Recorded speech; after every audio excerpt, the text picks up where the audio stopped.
नमस्कार, स्वागत है आपका आवाज समाचार में। मैं हूं आपके साथ निकिता बागवान। खबरों की शुरुआत करेंगे हेडलाइंस से। प्याज की कीमतों ने रुलाया, दिल्ली में 65 से 70 रुपए किलो तक पहुंचा भाव। सरकार ने कहा प्याज के उत्पादन में कमी नहीं, पर्याप्त स्टॉक मौजूद। प्याज की सप्लाई बढ़ाने के लिए नासिक से चलाई जा रही है कांदा एक्सप्रेस। चीनी पर दिखा सरकार की सख्ती का असर। सरकार के आदेश के बाद चीनी के होलसेल दामों में 500 रुपए प्रति क्विंटल तक गिरावट। आईएसएमए प्रेसिडेंट बोले होर्डिंग और सट्टेबाजी की वजह से बढ़ी कीमतें।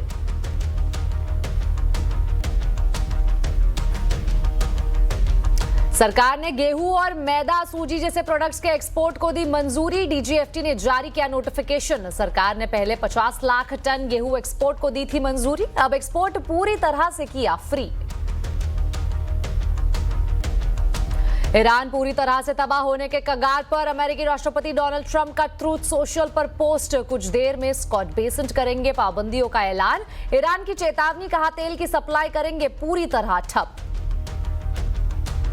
कारोबारी हफ्ते के पहले दिन दायरे में बाजार। निफ्टी सेंसेक्स गिरावट के साथ बंद। मिड कैप इंडेक्स में हल्की बढ़त। मेटल, रॉयल्टी, एनर्जी शेयरों में खरीदारी। डिफेंस, पीएसयू, बैंकिंग शेयरों में दबाव।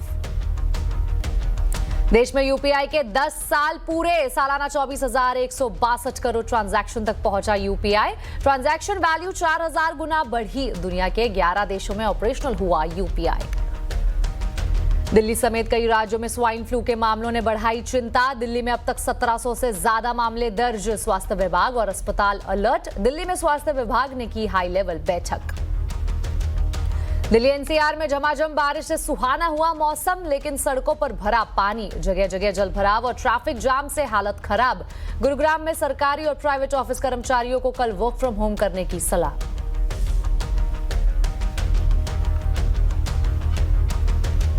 प्याज की कीमतें रुलाने लगी है। पिछले कुछ दिनों में प्याज की कीमतों में लगातार बढ़ोतरी देखने को मिल रही है। दिल्ली एनसीआर में प्याज 65 से 70 रुपए प्रति किलो मिल रहा है।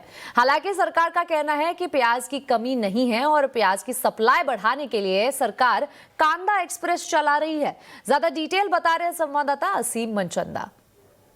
त्योहारों की शुरुआत होने वाली है और ये वही वक्त है जब हर साल प्याज के दाम बढ़ते हैं। इस वक्त अगर मैं दिल्ली एनसीआर की बात करूं तो प्याज 65 से 70 रुपए किलो पहुंच गया है, लेकिन सरकार भी इसके लिए तैयार है। सरकार का कहना है कि उसके पास मार्केट इंटरवेंशन करने के लिए पर्याप्त स्टॉक है। इस साल प्याज के उत्पादन में कोई भी कमी देखने को नहीं मिली है, लेकिन ये वक्त होता है, सितंबर का वक्त ऐसा ही होता है जब प्याज के दाम अचानक से बढ़ जाते हैं, मंडियों में आवक कम हो जाती है, जिसकी वजह से दाम बढ़ने की शुरुआत हो जाती है। लेकिन सरकार ने इस वक्त अब बफर स्टॉक से अपने प्याज निकालने का फैसला किया है। सरकार ने इस साल 2 लाख टन का बफर स्टॉक बनाया था, अब सरकार उसको बेचने की तैयारी कर रही है। नासिक से ऑलरेडी सरकार ने कांदा एक्सप्रेस निकाल दी है। अगले कुछ दिनों के अंदर वो कई 5 राज्यों के अंदर पहुंच जाएगी, इसमें दिल्ली भी शामिल है। उसके बाद सरकार जैसी जैसी जरूरत पड़ेगी उसके हिसाब से कांदा एक्सप्रेस चलाएगी और जगह जगह पर प्याज पहुंचाने की कोशिश करेगी। तो सरकार का कहना है कि इस वक्त सरकार के पास पर्याप्त स्टॉक है और प्याज के दामों में ज्यादा बढ़ोतरी आपको देखने को नहीं मिलेगी। इस साल चीनी का उत्पादन 11% तक कम हुआ है। इससे कई राज्यों में चीनी के दाम 65 से 70 रुपए प्रति किलो तक पहुंच गए हैं। कीमतें काबू में करने के लिए सरकार ने कई कदम उठाए हैं। सरकार के आदेश के बाद होलसेल दामों में 500 रुपए प्रति क्विंटल तक की गिरावट देखने को मिल रही है। क्या चीनी मिलों के पास पर्याप्त मात्रा में स्टॉक है और क्या त्योहारों में ग्राहकों को सस्ती चीनी खाने को मिलेगी? इस पर इस्मा के प्रेसिडेंट नीरज सिरगांवकर से एक्सक्लूसिव बात की हमारे संवाददाता असीम मनचंदा ने। हमारे साथ इस वक्त इस्मा के प्रेसिडेंट है। सर, सबसे पहले तो चीनी की कीमतों पे ही जानना चाहेंगे, क्या स्टॉक सफिशिएंट है, फिर क्यों कीमतें बढ़ रही हैं? हमने अभी बोल दिया कॉन्फ्रेंस में कि there is sufficient stock in the country and all the measures which have been taken by the government are protectionist measures as a buffer to ensure that there is no problem during the festival season, and there is sufficient stocks. There is surplus sugar also available right up to the end of October, November. Stand-up mills will also start in the mid of October. There is a special season going on right now in the south, due to which sugar is coming from there, and the several measures which have taken are also helping. Import of sugar also has been announced. So that is. तो sir, कब तक हमको लगता है कि कीमतें कम हो जाएंगी? अभी ये तो हम इमीडिएटली बता नहीं सकते, लेकिन ये सब मेजर्स लेने के बाद अभी आप 2-3 दिन में देख रहे हैं कि ऑलरेडी कीमतें थोड़ी कमी आ गई। We are confident that with all these measures taken and all these steps happening, the prices will definitely correct and go back to where we should see them. अच्छा, अभी इंटरनेशनल प्राइसेस शुगर के काफी high है, आपको लगता है कि raw sugar import करना एक वाइबल ऑप्शन होगा? अभी तो रॉ शुगर इंपोर्ट करना वायबल ऑप्शन है given the current prices, and अभी जो चालू हो रहे टेंडर वहाँ से पता चलेगा। I think lot of people will bid for that and the prices currently are viable. Government has allowed that not only for the coastal refiners but also for those who want to do melting of the sugar and sell it up in the domestic market, तो उसकी संभावना अच्छी है। अच्छा, एक खासतौर पे कह जा रहा है कि एथनॉल के लिए डाइवर्शन काफी ज्यादा हुआ, 30 लाख टन के आसपास हुआ, जिसकी वजह से कीमतें बढ़ी चीनी की। नहीं सर, वो तो इथेनॉल का जो डाइवर्जन अगले उसके पहले सालों में उससे भी ज्यादा हुआ था, अभी 25% कम हुआ है। और ग्रेन के उत्पादन से जो इथेनॉल बनता है वो 70 to 70 to 80% है compare to molasses which is 20-25%. That has reduced and that has no bearing on the current situation because there are stocks and there is sugar as of now going into the new season. तो उसकी वजह से ethanol की वजह से I don't think there is any connection between the ethanol program and this. Sir, एक आखिरी सवाल, त्योहार शुरू होने वाले, तो आपको क्या लगता है त्योहारों के दौरान कीमतें बढ़ी रहेंगी या कम होंगी? हमारे सब एफर्ट्स जारी है कि the prices stay under control so the consumers and the public during the important festival season are able to buy sugar at reasonable rates. So with all these measures taken by the government and well supported by the industry and ISMA, we are hopeful that everything will again come back to a more reasonable price. And right now there is a lot of speculation due to which this is happening. Actual deals are happening at a lower price, so we are hopeful that. सरकार ने गेहूं और गेहूं से बने products जैसे मैदा, सूजी के एक्सपोर्ट पर लगे प्रतिबंधों को पूरी तरह से हटा दिया है। अब कंपनियां जितना चाहे उतना एक्सपोर्ट कर सकती है। पूरी डिटेल बता रहे हैं असीम मनचंदा। इस साल गेहूं का रिकॉर्ड उत्पादन देखने को मिला है। इस साल गेहूं का उत्पादन 120 लाख मैट्रिक टन हुआ है, जो कि पिछले साल के मुकाबले 3% तक ज़्यादा। तो इसको देखते हुए सरकार ने गेहूं के एक्सपोर्ट को मंजूरी दी थी, करीबन 50 लाख टन गेहूं के एक्सपोर्ट को मंजूरी दी थी।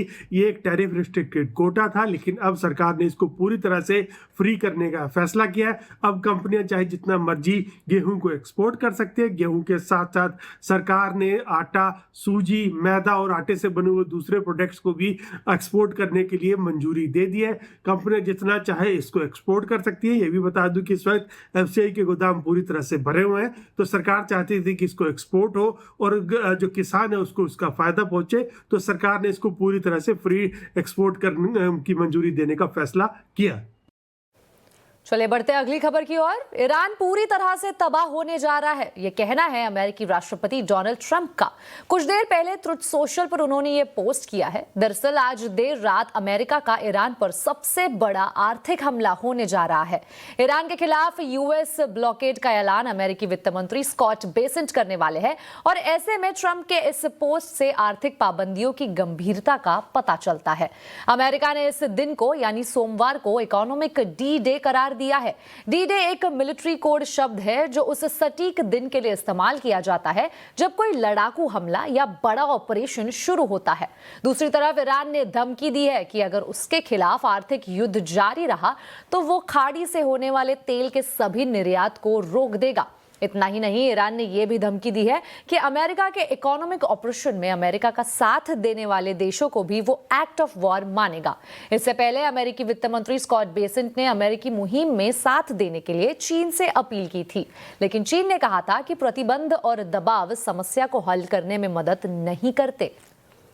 अमेरिका और ईरान में अब इकोनॉमिक वॉर शुरू होने वाली है। अमेरिका के ऐलान के बाद ईरान ने भी बड़ी धमकी दे दी है।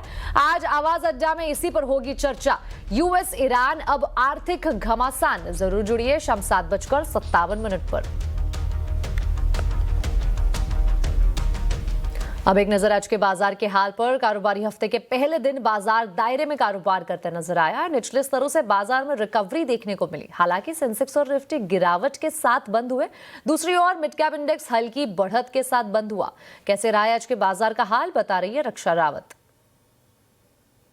हफ्ते का पहला कारोबारी दिन और आज बाजार की शुरुआत एक पॉजिटिव नोट पर हुई, लेकिन ग्लोबल अनिश्चितताओं के कारण आज बाजार ने अपनी तेजी गंवाई और लाल निशान में फिसलता हुआ नजर आया। क्लोजिंग लेवल्स की बात करेंगे तो यहाँ पर निफ्टी 30 पॉइंट्स के दबाव के साथ बंद हुआ है। लेकिन बैंक निफ्टी यहां पर 200 DMA जो लेवल था उसको आज बैंक निफ्टी ने तोड़ा है और आज क्लोजिंग लेवल्स की बात करें तो करीब करीब 240 अंकों की गिरावट के साथ यहां पर इंडेक्स क्लोज हुआ है। लेकिन मिड कैप आज यहां से बाजार को सपोर्ट मिलता हुआ नजर आया और इंडेक्स देखिए हरे निशान में बंद हुआ है और स्मॉल कैप यहां पर एक लगभग फ्लैट क्लोजिंग हुई है। लेकिन आज की सेक्टोरियल पिक्चर देख लेते हैं। सेक्टोरियल गेन्स की बात करें तो यहां पर मेटल इंडेक्स आज चमकता हुआ नजर आया। 1.5% से ज्यादा के गेन्स इस सेक्टर में देखने को मिले और कैपिटल मार्केट भी आज बाजार का साथ देता हुआ नजर आया। इसके अलावा रियलिटी, एनर्जी, IT और ऑयल एंड गैस इन सभी सेक्टर से बाजार को सपोर्ट मिला। लेकिन आज की सेक्टोरल लूजर्स की बात करें तो यहां पर डिफेंस काउंटर फिसलते हुए नजर आए। इंडेक्स देखिए 1% नीचे बंद हुआ है। इसके अलावा PSU बैंक ने भी आज बाजार का सपोर्ट नहीं किया। इसके अलावा फाइनेंशियल, कैपिटल गुड और फार्मा ये सारे इंडेक्स रहे जिन्होंने आज बाजार का साथ नहीं दिया। लेकिन आज के निफ्टी 50 के गेनर्स की बात कर लेते हैं, यानी निफ्टी 50 को कौन से शेयर्स ने सपोर्ट किया। उसमें मेटल पैक देखिए यहां से 3 काउंटर आपको देखने को मिलेंगे। JSW स्टील देखिए 2.5% के गेन्स देखने को मिले। हिंडाल्को 2% से ज्यादा की तेजी। इसके अलावा टाटा स्टील में भी 2% की तेजी आज देखने को मिली। HCL टेक ये भी निफ्टी के गेनर्स में आज शामिल हुआ। लेकिन निफ्टी के लूजर्स की बात कर लेते हैं, यानी आज निफ्टी को ड्रैग किसने किया तो यहाँ पर SBI लाइफ देखिए 2% नीचे बंद हुआ ये काउंटर। इसके अलावा अदानी पोर्ट्स में भी करीब 1.5% का डाउन साइड देखने को मिला। इसके अलावा बजाज ट्विंस भी आज निफ्टी के टॉप लूजर में शामिल रहे। तो बाजार अच्छा था, काफी अच्छी शुरुआत हुई, लेकिन यहाँ पर दिन के दौरान फिसलता हुआ नजर आया। वहीं टाटा म्यूचुअल फंड के CIO राहुल सिंह ने बाजार पर चर्चा करते हुए कहा कि Q1 में कॉर्पोरेट अर्निंग्स ग्रोथ अनुमान से बेहतर है। निवेशकों को गोल्ड और मल्टी एसेट पोर्टफोलियो पर ध्यान रखना चाहिए। मार्च में जब वॉर शुरू हुई थी तो हमें लग रहा था जून क्वार्टर काफी खराब जाएगा कॉर्पोरेट प्रॉफिट्स के नजरिए से, लेकिन जो रिजल्ट्स आए हैं, हालांकि इसमें कुछ इन्वेंट्री गेन्स वगैरह का फायदा मिला है, लेकिन उसको अगर हम हटा भी दें तो अगर मैं नंबर्स को की बात करूं केवल, तो जैसे निफ्टी 50 या निफ्टी 500 या BSE निफ्टी मिड कैप 150 की जो अर्निंग्स ग्रोथ रेट आई है वो तकरीबन 15 से लेके 30% की रेंज में है।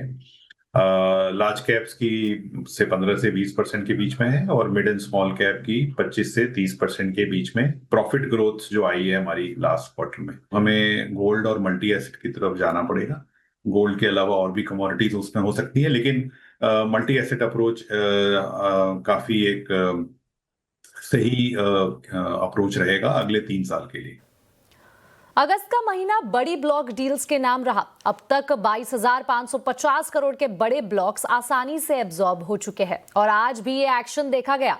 आज 2 न्यू एज कंपनियां लेंसकार्ट और मीशो में बड़े सौदे देखने को मिले। दोनों को मिलाकर करीब 3,800 करोड़ रुपए से ज्यादा का माल ब्लॉक विंडो के जरिए खरीदा और बेचा गया।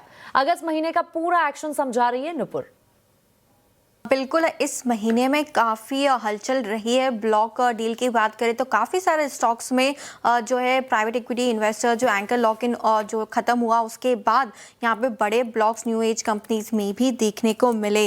22,550 करोड़ की ब्लॉक डील आसानी से जो है अगस्त के महीने में, यानी कि पिछले 2 से 3 हफ्तों में ये इतना बड़ा ब्लॉक ईजिली अब्जॉर्ब होते हुए यहाँ पे नजर आया है। लिक्विडिटी काफ़ी अच्छी है जिसके चलते ईजिली जो है इतना बड़ा अमाउंट जो है ब्लॉक के जरिए एब्जॉर्ब होते हुए दिखा और जितनी भी ब्लॉक डील्स हुई है लार्ज फंड्स की तरफ से, चाहे वो DII हो FI हो, अच्छा खासा यहाँ पे जो है पार्टिसिपेशन आते हुए नजर आया है। आज लेंसकार्ट और मीशो में बड़े सौदे होते हुए नजर आए। एक्सपेक्टेड था फ्राइडे के दिन, सैटरडे के दिन जो टर्म शीट आई थी उसके बाद आज यहाँ पर दोनों में मिला के देखें तो 3800 करोड़ के से ज्यादा के सौदे आज यहाँ पे ब्लॉक विंडो में होते हुए नजर आए। लेंसकार्ट की बात करें तो ऑलमोस्ट 2.5% इक्विटी एक्सचेंज हुई है। 4.5 करोड़ शेयर्स यहाँ पर आज एक्सचेंज होते हुए दिखे और ब्लॉक डील देखें 2,900 करोड़ के आसपास की रही। मौजूदा भाव ऑलमोस्ट के नियर के पास ही ये ब्लॉक डील हुई है। 661 के आसपास ब्लॉक डील देखने को मिली। एक्सपेक्टेड प्राइस 635 के था, तो काफ़ी अच्छी डिमांड थी और इसी वजह से प्राइस जो है फ्लोर प्राइस के ऊपर आज आपको नजर आएगा लेंसकार्ट में। मीशो की बात करें तो यहाँ पे भी 2.8% इक्विटी एक्सचेंज हुई है और डील की वैल्यू 970 करोड़ है और प्राइस 200 रुपए के आसपास यहाँ पे आज देखने को मिला। इनफैक्ट मीशो की तो आज तीसरी ब्लॉक डील है, इसी महीने में तीसरी ब्लॉक डील मीशो में आज देखने को मिले। पूरे महीने का रिकैप करें तो आपको पेटीएम यहाँ पे सबसे बड़ी ब्लॉक डील इस महीने आती हुई नजर आए। ऑलमोस्ट 5,000 करोड़ तक की वैल्यू के यहाँ पे शेयर्स एक्सचेंज हुए और इस महीने में स्टॉक ने ऑलमोस्ट 30% का रिटर्न भी दिया है। लेंसकार्ट 2900 करोड़ की ब्लॉक डील यहाँ पर देखने को मिली। 20% का मूव इस महीने में आते हुए नजर आया। मीशो लगातार यहाँ पे ब्लॉक डील देखने को मिली है। 4 अगस्त को पहली ब्लॉक डील हुई थी और आज तीसरी ब्लॉक डील हुई है। ऑलमोस्ट 2900 करोड़ का यहाँ पर भी शेयर एक्सचेंज। 7% में स्टॉक रिटर्न इस महीने देखने को मिला है। अदानी पावर और अदानी ग्रीन में भी ऑलमोस्ट 2300 से 2600 करोड़ तक की ब्लॉक डील यहाँ पर देखने को मिली। हालांकि अंडर परफॉर्मेंस है अदानी ग्रुप स्टॉक्स में इस महीने। 4% की कमजोरी दोनों स्टॉक्स में आपको नजर आएगी। कि फिनटेक की बात करें तो 1400 करोड़ की ब्लॉक डील यहाँ पर होती हुई देखिए। 12% का रिटर्न स्टॉक ने दिया है। इसके अलावा थायरोकेयर जो है वहाँ पर एक अच्छा खासा मोमेंटम आते हुए नजर आया। वहाँ पे भी ब्लॉक डील हुई है। 822 करोड़ की ब्लॉक डील यहाँ पर देखने को मिली। 4% का पॉजिटिव रिटर्न। मागी मीडिया फ्राइडे के दिन ये ब्लॉक डील हुई थी। 5% का नेगेटिव रिटर्न है इस महीने में, लेकिन ऑलमोस्ट 600 करोड़ की ब्लॉक डील आपको नजर आएगी। अर्बन कंपनी आउटस्टैंडिंग परफॉर्मेंस, एक महीने का रिटर्न 32% है और एक्सचेंज जो है 450 करोड़ तक के इक्विटी शेयर्स यहाँ पर भी एक्सचेंज होते हुए दिखे। और शांति गैस लगातार यहाँ पे अपर सर्किट लगाया। ट्यूब इन्वेस्टमेंट की तरफ से यहाँ पे खरीदारी देखने को मिली है। 77 करोड़ की ब्लॉक डील थी। 28% का रिटर्न यहाँ पर भी आते हुए नजर आया। तो जितनी भी ब्लॉक डील्स हो रही है इजीली मार्केट अब्सॉर्ब कर रहा है। Large players, large institutional investors जो है इसमें पार्टिसिपेट करते हुए नजर आए। नारायण हृदयालय के शेयर में आज करीब 3% की तेजी रही। तेजी के ट्रिगर्स और ब्रोकरेज का नजरिया बता रहे हैं आशीष चतुर्वेदी। डिसेंट गेन्स है, 2.5-3% के आसपास का मूव यहाँ पर देखने को मिलेगा और शुरुआती सत्र से स्ट्रेंथ है। स्टॉक फिलहाल के लिए थोड़ा सा रखा हुआ है, लेकिन काफी दिनों के बाद आप देखें तो ब्रोकरेज हाउस की नजर इस स्टॉक के ऊपर पड़ी है। कोटक सिक्योरिटीज की तरफ से बड़ी खास रिपोर्ट, जहां पर आप देखें तो जो टारगेट प्राइस है ये 2220 से 2350 का कर दिया गया है। लेकिन कमेंट्री आप देखें ना तो काफी कंफर्टिंग है आगे की अर्निंग्स को लेकर, वैल्यूएशन को लेकर और यहाँ से ग्रोथ प्रोस्पेक्ट्स को लेकर। फिलहाल के लिए कोटक सिक्योरिटीज की रिपोर्ट में कहा गया कि इंडिया इंश्योरेंस का जो इनका कारोबार है इसको लेकर कंसर्न्स काफ़ी ज़्यादा ओवरडन यहाँ पर देखने को मिल रहा है, क्योंकि ये नया वेंचर है। थोड़े से घाटे होंगे इनिशियली, आप देखें तो पिकअप करने में थोड़ा समय लग सकता है। लेकिन अगर आप ग्रोथ आउटलुक की बात करें तो इनका ये जो यूरोप का कारोबार है, यूके का कारोबार है, ये थोड़ा सा काफ़ी हद तक बेहतर देखने को मिल रहा है। अब इनका जो हॉस्पिटल बिजनेस है ये वन ऑफ अ काइंड है, काफ़ी पुराना है और वहाँ पर अगर आप देखें तो ग्रोथ बढ़िया देखने को मिल रही है। और हॉस्पिटल सेगमेंट में 39% CAGR की ग्रोथ आपको एबिटा में देखने को मिल सकती है। और ओवरऑल ये बता रहे हैं कि अगर आप पीएस के मुकाबले वैल्यूएशन देखें, मिसाल के तौर पर चाहे आप फोर्टिस के मुकाबले देखें, अपोलो हॉस्पिटल्स के मुकाबले आप देखें, तो जो कंपेरेटिव वैल्यूएशंस है ये बड़ी अट्रैक्टिव यहाँ पर देखने को मिली। और धीरे धीरे के जो इंटीग्रेटेड है, यानी हॉस्पिटल बिजनेस और इंश्योरेंस बिजनेस, इसके इंटीग्रेशन के साथ जो घाटा, क्योंकि दबाव बन रहा है सब्सिडरीज का, वो धीरे धीरे कम होगा। और वैसे वैसे आप देखेंगे कि स्टॉक में री रेटिंग देखने को मिल सकती है। लेकिन अच्छी रिपोर्ट के दम पर आप देखें तो डिसेंट 2.5-3% का मूव इस स्टॉक में खास नजर आया। इसी के साथ आवाज समाचार में वक्त हो चुका एक छोटे से ब्रेक का। खबरें आगे और भी है, बने रहिए हमारे साथ। स्वागत है आपका आवाज समाचार में। मेडिकल डिवाइस कंपनियों के लिए सरकार ने नियम आसान कर दिए हैं। अब बाहर की सुविधा से स्टेरिलाइजेशन कराने पर अलग लाइसेंस लेने की जरूरत नहीं होगी। साथ ही भारत ने यूरोपीय संघ को मान्यता प्राप्त रेगुलेटरी क्षेत्र में शामिल किया है। ज्यादा जानकारी के लिए जुड़ी है दीपाली नंदा। दीपाली, बताइए क्या है ये पूरी खबर? देखिए, मेडिकल डिवाइस बनाने वाली कंपनियों के लिए राहत की खबर है, क्योंकि सरकार की तरफ से मेडिकल डिवाइसेस के जो नियम हैं उनमें बड़ा बदलाव किया गया है। पहला बड़ा बदलाव ये किया गया है कि अब अगर किसी कंपनी के पास स्टरलाइजेशन की सुविधा नहीं है और वो आउटसोर्स करती है तो इसके लिए कंपनी को लोन लाइसेंस लेने की जरूरत नहीं पड़ेगी। ये प्रावधान अब तक था, लेकिन अब इसे खत्म कर दिया गया है। दूसरा बदलाव ये किया गया है नियमों में कि EU को मान्यता प्राप्त क्षेत्र में शामिल कर लिया गया है। इससे फायदा ये होगा कि वो मेडिकल डिवाइसेस जो EU में ऑलरेडी अप्रूव्ड है, उन्हें भारत में मंजूरी लेने की जो प्रक्रिया है आसान हो जाएगी। अगर जो अप्रूव्ड है EU से और वो भारत में तय शर्तें पूरी कर लेते हैं तो उनको फिर से क्लिनिकल जांच में यहाँ पर नहीं गुजरना पड़ेगा। ऐसी कंपनियों को क्लिनिकल जांच में छूट दी जाएगी। दो बड़े बदलाव मेडिकल डिवाइसेस के नियमों में किए गए हैं। अब इससे फायदा क्या होगा, तो खास तौर पर कंपनियों का समय बचेगा, खर्च बचेगा, जो कागजी कार्रवाई रहती है पूरी प्रक्रिया में वो खत्म होगी और कंप्लायंस भी पहले से ज्यादा आसान हो जाएगा। खास तौर पर अगर बात की जाए तो जो इंपोर्टर्स हैं या फिर जो मैन्युफैक्चरर्स हैं उनको जरूर राहत मिलेगी। और अगर कंज्यूमर सेंट्रिक देखा जाए तो जल्द से जल्द जो नई मेडिकल टेक्नोलॉजी है वो देश में उपलब्ध हो सकेगी, जिसका फायदा निश्चित तौर पर जो कंज्यूमर्स हैं उनको भी मिल पाएगा। बिल्कुल दीपाली, बहुत बहुत शुक्रिया इस पूरी जानकारी के लिए। चलिए अब आपको बता दें, देश में यूपीआई को 10 साल पूरे हो गए हैं। 10 साल पहले 25 अगस्त को यूपीआई लॉन्च हुआ था, जो आज दुनिया का सबसे बड़ा रियल टाइम पेमेंट सिस्टम बन चुका है। इस दौरान ट्रांजैक्शन वॉल्यूम करीब 13,000 गुना और ट्रांजैक्शन वैल्यू में 4,000 गुना से ज्यादा की बढ़ोतरी दर्ज हुई है। ज्यादा जानकारी दे रहे हैं आलोक प्रियदर्शी। बिल्कुल, देखिए 25 अगस्त 2016 को यूपीआई का सफर शुरू हुआ था, जब NPCI national payment corporation of India और आरबीआई ने खास तौर से इसे लॉन्च किया था भारत में डिजिटल क्रांति के लिए। और वो मकसद कह सकते हैं न सिर्फ यूपीआई ने पूरा किया है, बल्कि दुनिया भर में अपनी एक नई पहचान, नई धाक बनाने में कामयाब हो गया है, क्योंकि 11 देशों में यूपीआई इस वक्त ऑपरेशनल है। अगर हम बात करें शुरुआत से, तो 2016 में मात्र 2.25 करोड़ सालाना ट्रांजैक्शन जहां था, आज वो 24 से 25,000 करोड़ का ट्रांजैक्शन यूपीआई के जरिए हो रहा है। लगभग इसमें 13,000 गुने की बढ़ोतरी हुई है। वहीं अगर ट्रांजैक्शन वैल्यू की बात करें, तो उसमें 4,000 गुना बढ़ोतरी हुई है। तो यूपीआई अपने आप में एक बहुत बड़ा सिस्टम बन चुका है। अगर हम बात करें तो जो रोजाना ट्रांजैक्शन हो रहे हैं, वो करीब 66 करोड़ के आसपास ट्रांजैक्शन रोजाना हो रहे हैं, प्रोसेसिंग हो रही है। अगर जुलाई की बात करें तो जुलाई में अपने आप में एक बहुत बड़ा रिकॉर्ड बना, जब 2366 करोड़ यूपीआई ट्रांजैक्शन हुए। ये अपने आप में सबसे बड़ा रिकॉर्ड है। अगर हम बात करें तो डिजिटल पेमेंट में दुनिया भर में करीब 49% हिस्सेदारी जो है यूपीआई ट्रांजैक्शन की है, और आईएमएफ ने भी यूपीआई का लोहा माना है और इसे एक सबसे बड़ा real time payment transaction system बताया है। तो कुल मिलाकर देखें तो जिस बैंकों के साथ जो सफर शुरू हुआ था, मात्र जो 41 बैंकों के साथ सफर शुरू हुआ था, आज 700 से ज्यादा बैंक यूपीआई से जुड़े हुए हैं। और दुनिया भर में आने वाले दिनों में यूपीआई की एक नई पहचान बनने वाली, क्योंकि भारत सरकार ने हाल ही में जो पेमेंट एंड सेटलमेंट एक्ट में अमेंडमेंट करके एमडीआर चार्जेस जो बड़े ट्रांजैक्शन पर लगाने का फैसला किया है, उस आने वाले दिनों में देखने में मिलेगा कि यूपीआई अपने आप किस तरह से इकोनॉमिक वायबल और सेल्फ सस्टेनेबल बनेगा। दिल्ली एनसीआर में आज सुबह से जोरदार बारिश हो रही है। जगह जगह भारी बारिश के कारण पानी भर गया, कई सड़कें झील में तब्दील हो गई है। लोगों को तेज बारिश के कारण परेशानी का सामना करना पड़ा, वहीं यातायात पर भी असर पड़ा है। सबसे ज्यादा आफत गुरुग्राम में देखने को मिली। गुरुग्राम में बारिश की वजह से 5 किलोमीटर लंबा जाम लग गया।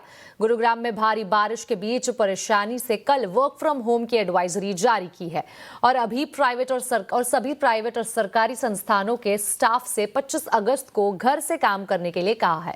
स्कूल और कॉलेजों में भी ऑनलाइन क्लास की सलाह दी गई है। इधर खराब मौसम के कारण दिल्ली एयरपोर्ट से 15 फ्लाइट्स डाइवर्ट की गई है और करीब 26 उड़ानें कैंसिल की गई है। वहीं लगभग 262 उड़ानें डीले हुई है। देश के कई हिस्सों में भारी बारिश और बाढ़ से हाहाकार मचा है। लगातार बारिश के बाद यूपी का प्रयागराज पानी पानी हो गया है। प्रयागराज में गंगा और यमुना के बढ़ते जलस्तर ने हालात बिगाड़ दिए हैं। संगम क्षेत्र पूरी तरह बाढ़ के पानी से घिरा नजर आ रहा है। जहां कभी सड़क पर गाड़ियां चलती थी, वहां अब नावें चल रही है। कई झोपड़ियां और सड़कें पानी में डूब चुकी है। हरिहर गंगा आरती और त्रिवेणी आरती स्थल भी जलमग्न है, जिसके चलते अब सड़क पर आरती की जा रही है। बाढ़ का पानी बड़े हनुमान मंदिर की चौखट तक पहुंच गया है और जलस्तर बढ़ने पर मंदिर परिसर में भी पानी पहुंचने की आशंका है। बाढ़ का असर नदी किनारे बसे गांवों और रिहायशी इलाकों पर भी पड़ा है। सड़कों पर सैकड़ों बीघा फसल पानी में डूब गई है और कई गांवों का शहर से संपर्क टूट गया है। ऐसे में लोग आने जाने के लिए नावों का सहारा ले रहे हैं। प्रयागराज में बाढ़ से बिगड़े हालात का जायजा लिया संवाददाता सर्वेश दुबे ने। नगरी प्रयागराज में इन दिनों गंगा और यमुना नदियां उफान पर हैं और दोनों नदियों का जलस्तर लगातार बढ़ रहा है और पूरा जो संगम का क्षेत्र है वो जल समुद्र सा नजर आ रहा है। आप इधर देखेंगे, यहाँ कभी सड़क हुआ करती थी और अब यहाँ पर नाव चल रही है और ये सामने आरती स्थल है। आप देख सकते हैं कि त्रिवेणी आरती स्थल पूरी तरह से डूब चुका है, बस कुछ सीढ़ियां यहाँ पर बची हैं, जलमग्न हो चुका है। और दूसरी तरफ आपको दिखाएंगे कि हरिहर गंगा आरती स्थल है, वो भी डूब चुका है। नाव को बांधकर यहाँ पर संगम बनाया गया है और उसी पर लोगों को ले आकर नाविक जो है वो स्नान करा रहे हैं, आस्था की डुबकी लगा रहे हैं। सामने आप देख सकते हैं कि वहां पर शंकर विमान मंडपम है, वहां पर आप देख सकते हैं कि उसके सड़क तक वहां तक पानी पहुंच गया है। और दूसरी ओर यहाँ आप देख सकते हैं कि बड़े हनुमान मंदिर कॉरिडोर है। बड़े हनुमान मंदिर कॉरिडोर की सभी सीढ़ियां लगभग अब पानी में डूब गई हैं। अगर 1 से 1.5 फीट यानी 2 फीट तक भी अगर पानी बढ़ता है तो बड़े हनुमान मंदिर के कॉरिडोर में अब पानी प्रवेश कर जाएगा। तमाम आप ये पेड़ देख रहे होंगे, ये पेड़ लगभग डूब चुके हैं। इससे अंदाजा लगाया जा सकता है क्या जल स्तर है। बढ़ते अगली खबर की ओर। महाराष्ट्र के अमरावती में जिला महिला अस्पताल के NICU में आग लगने से बड़ा हादसा हो गया। अस्पताल के चाइल्ड केयर यूनिट में वेंटिलेटर में विस्फोट होने से अचानक आग लग गई। हादसे में 3 नवजातों की मौत हो गई है। आज सुबह करीब 3:30 बजे तीसरी मंजिल पर स्थित NICU में आग लगी। आग लगने के वक्त NICU वार्ड में 9 बच्चे भर्ती थे। 6 बच्चों को इलाज के लिए दूसरी जगह शिफ्ट किया गया है। मामले में उच्च स्तरीय जांच के आदेश भी दे दिए गए हैं। बिहार के मधेपुरा में प्रसिद्ध सिंहेश्वर मंदिर में सावन के आखिरी सोमवारी पर भारी भीड़ के चलते अचानक हालात बिगड़ गए। सुबह करीब 8 बजे के बाद जलाभिषेक के लिए श्रद्धालुओं की संख्या तेजी से बढ़ने लगी। भीड़ बढ़ते ही कतार में धक्का मुक्की शुरू हो गई और दबाव के चलते बैरिकेडिंग टूट गई। बैरिकेडिंग टूटते ही मंदिर परिसर में अफरा तफरी मच गई और भगदड़ जैसे हालात बन गए। इस दौरान कई महिला और बुजुर्ग श्रद्धालु गिरकर घायल हो गए। भीड़ को संभालने की कोशिश में ड्यूटी पर तैनात एक पुलिसकर्मी भी चोटिल हो गया। सभी घायलों को इलाज के लिए अस्पताल ले जाया गया है। इसी के साथ आवाज समाचार में अभी के लिए इतना ही। आप देखते रहे CNBC आवाज और अपडेटेड रहे खबरों पर हमारे सोशल मीडिया हैंडल्स के जरिए। नमस्कार।